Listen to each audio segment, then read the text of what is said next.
राजस्थान में जहां सैलानियों को अद्भुत कला और अनूठी शिल्पकारी के किले देखने को मिलते हैं, तो वहीं दूसरी ओर राजस्थान में एक ऐसा किला भी है जो अपनी शिल्पकारी से ज्यादा किसी और कहानी के लिए जाना जाता है। जी हां, आज हम बात कर रहे हैं राजस्थान के भूतहा किले के बारे में। यह किला भूतहा कैसे बना, क्यों बना और क्या सच में इसमें भूत प्रेत का साया है? भानगढ़ किले का निर्माण आखिर किसने करवाया था? आइए आज जानते हैं आज के वीडियो में भानगढ़ किले के बारे में।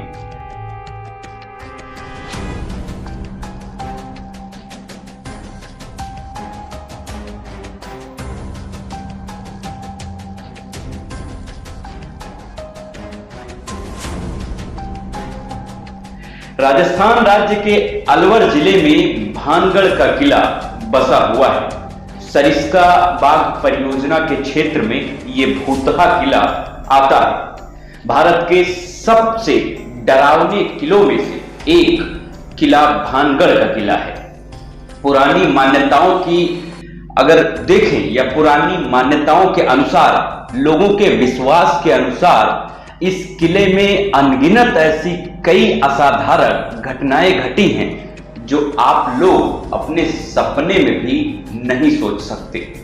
उनका मानना है कि यह किला किसी भूत प्रेत आत्माओं के साए में, जिसने इस किले में रहने वाले इंसानों की बस्तियों को उजाड़ दिया और किले को पूरी तरीके से खंडहर बना दिया, वीरान बना दिया।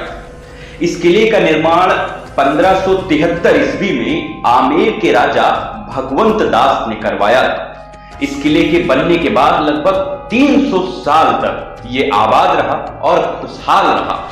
फिर उसके बाद 1613 ईस्वी में ये किला माधो सिंह ने अपने अधीन ले लिया। माधो सिंह मुगल शासक अकबर के 9 रत्नों में से एक थे, जिसमें बीरबल आते थे, उसी में माधो सिंह भी आते थे। भगवंत दास के छोटे बेटे तथा आमेर किले के मुगल सेनापति मान सिंह के छोटे भाई भी थे। उस दौरान किले के वैभव और खुशहाली के चर्चे आसपास के कई रियासतों और राज्यों में हुआ करते थे। राजा माधो सिंह की मौत के बाद इस किले पर छत्र सिंह ने अपना अधिकार जमा दिया। उसके बाद छत्र सिंह के तीसरे बेटे हरि सिंह को 1722 ईस्वी में भानगढ़ का राजा बनाया गया और वहीं से इस किले का पतन आरंभ हुआ था। मुगल काल के एक क्रूर शासक औरंगजेब ने राजा हरि सिंह के दोनों पुत्रों का धर्म परिवर्तन कराकर उनके नाम मोहम्मद कुलीज और मोहम्मद दहलीज रखे थे। फिर उन दोनों को यह किला सौंप दिया था। जब मुगल काल का अंत हुआ तो ब्रिटिश काल का आरंभ होने ही जा रहा था, तब जयपुर के राजा सवाई सिंह ने मोहम्मद कुलीज और मोहम्मद दहलीज, जो पहले क्षत्रिय राजा थे जिनको औरंगजेब ने मुस्लिम धर्म में परिवर्तन कराया था, जिसके बाद ये नाम दिए थे, उनकी हत्या कर देता है और भानगढ़ किले पर अपना कब्जा कर लेता है। उसके बाद भानगढ़ का राजपाट माधो सिंह के वंशजों को सौंप दिया जाता है। किले की आकृति और भूगोल की अगर बात करें तो इस किले को भूतों का किला भी कहा जाता है। भानगढ़ फोर्ट अरावली पर्वतमालाओं से तीनों ओर से घिरा हुआ है, इसलिए यह किला सुरक्षा की दृष्टि से भी काफी सुरक्षित तरीके से, सुरक्षित ढंग से बनाया गया था। 17वीं सदी में भानगढ़ एक आबाद और खुशहाल किला हुआ करता था। इस विशाल किले के अंदर तकरीबन 10,000 से ज्यादा लोग रहा करते थे। इस किले के अंदर बहुत से आकर्षित करने वाले मंदिर थे, महल थे और आलीशान कोठों का निर्माण भी इसी किले के अंदर करवाया गया था, ताकि राजाओं को ऐशो आराम की सारी जिंदगी, ऐशो आराम की सारी चीजें किले के अंदर ही मिल सके। किले में घुसने के लिए 5 द्वार बनाए गए थे। भानगढ़ किला अब पर्यटन स्थल की दृष्टि से काफी ज्यादा मशहूर हो चुका है, लेकिन माना यह जाता है कि यहां पर बहुत सारी डरावनी चीजें भी पाई जाती हैं।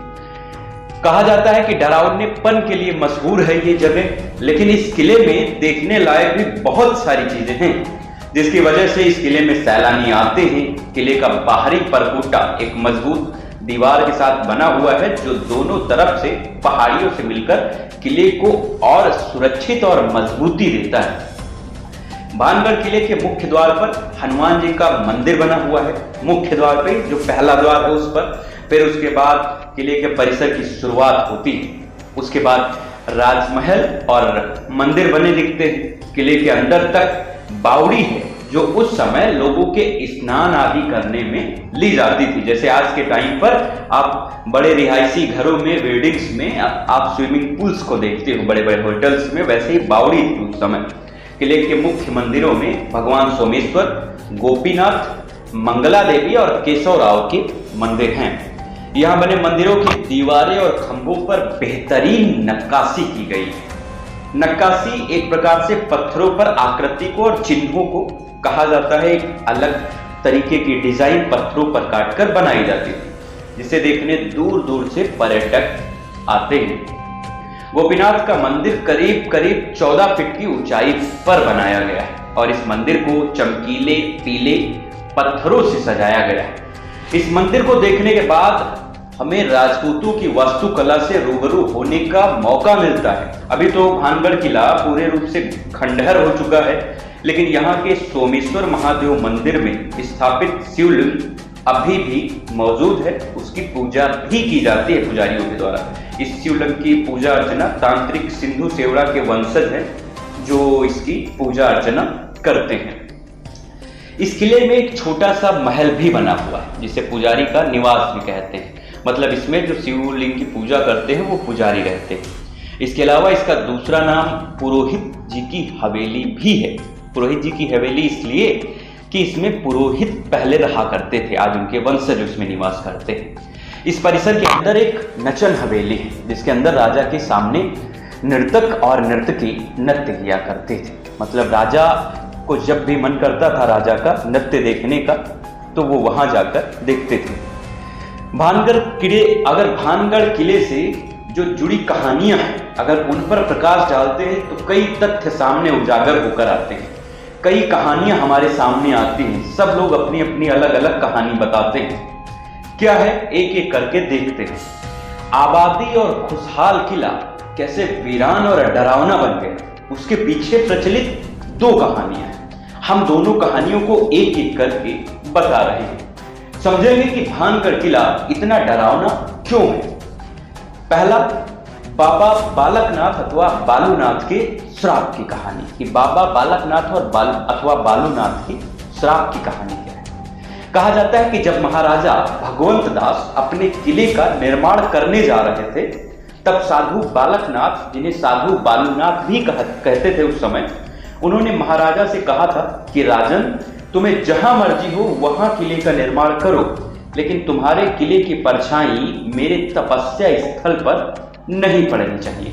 अगर ऐसा होता है तो तुम्हारे किले में कोई भी इंसान जीवित नहीं बचेगा। महाराजा भगवंत दास ने इस बात का विशेष ध्यान रखकर अपने किले का निर्माण भी करवाया था, लेकिन जब माधो सिंह इस किले के शासक बने तो उन्होंने इस बात का ध्यान न रखते हुए ऊपरी मंजिल का निर्माण करवा दिया। मतलब बिल्डिंग को या महल को और ऊंचा करवा दिया और उस मंजिल की परछाई गुरु बालकनाथ के तपस्या स्थल पर आ गई। इस बात से गुरु क्रोधित हो उठे और श्राप दिया कि भानगढ़ किला कभी भी आबाद नहीं रहेगा।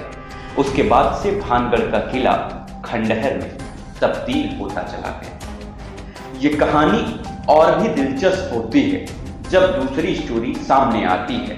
कहा जाता है कि राजकुमारी रत्नावती से जुड़ी कहानी है ये।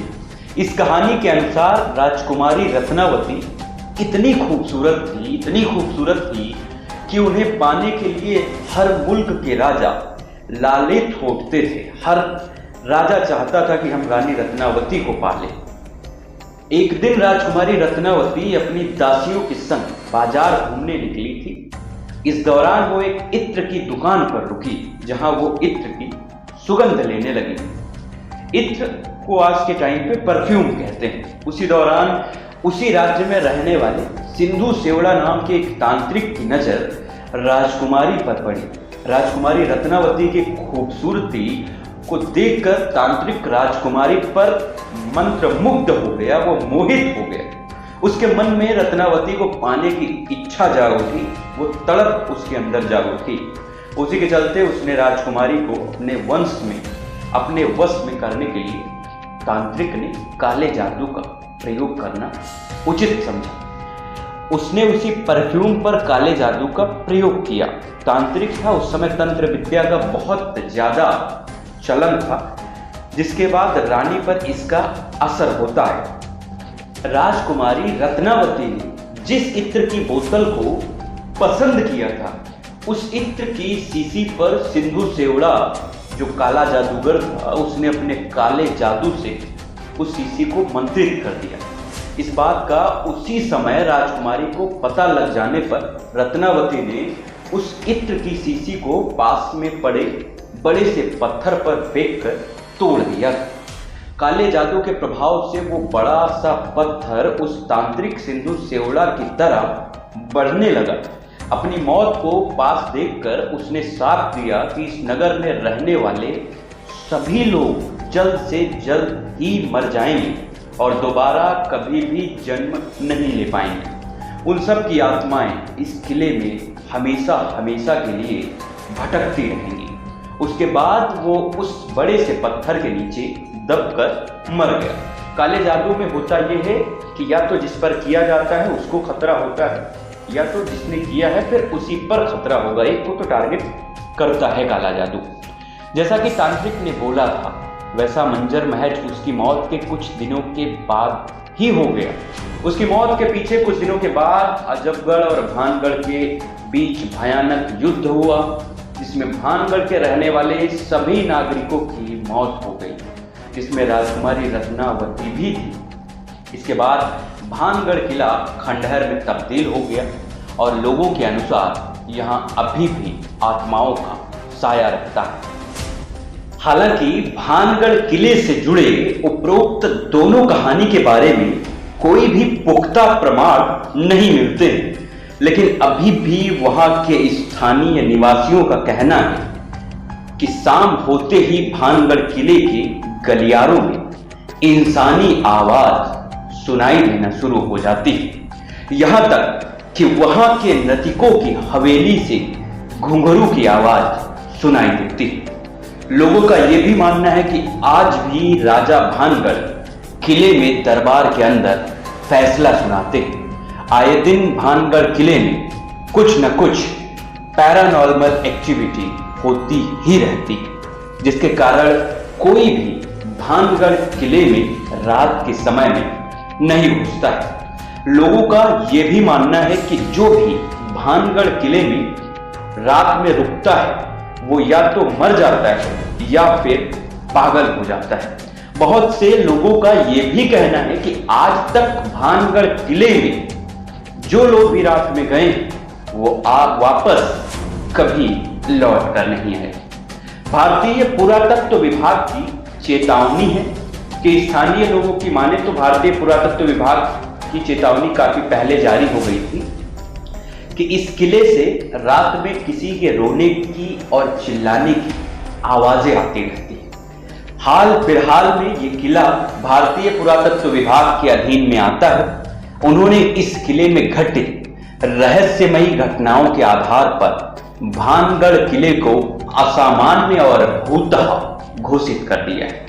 इस किले के प्रवेश द्वार पर एक बड़ा सा बोर्ड लगाया गया है, जिसमें लिखा है कि सूर्यास्त के बाद इस किले में प्रवेश ना करें और कोई सैलानी इस किले में सूर्यास्त के बाद अगर प्रवेश करता है और कुछ घटना अगर घटित हो जाती है तो उसके जिम्मेदार आप स्वयं में होंगे, क्योंकि स्थानीय लोगों के मुताबिक जो लोग रात को इस किले में गए वो कभी भी वापस लौटकर नहीं आए और जो वापस आए वो असाधारण स्थिति में वापस आए, मतलब वो अपना मानसिक संतुलन खो चुके थे। तो ये स्टोरी आपको कैसी लगी हमें कमेंट बॉक्स के जरिए बताना बिल्कुल ना भूलें। अगर आपके मन में भी कोई ऐसी स्टोरी है जो आप देखना चाहते हैं, सुनना पसंद करते हैं, तो कमेंट बॉक्स के जरिए हमें जरूर बताएं। हम वो स्टोरी आपके सामने बहुत जल्द लेके आएंगे। एक चीज़ और कहना चाहेंगे कि अगर अभी तक आपने हमारे चैनल को सब्सक्राइब नहीं किया है तो कृपया हमारे चैनल को सब्सक्राइब कर लें, लाइक करें और ज़्यादा से ज़्यादा शेयर करें। कल फिर मुलाकात होती है इसी टाइम पे शाम के 7:30 बजे 7:30 पर एक नई स्टोरी के साथ। तब तक के लिए स्वस्थ रहें, मस्त रहें और देखते रहें हमारा YouTube चैनल स्ट्रॉन्ग भारत मजबूत भारत। Thank you.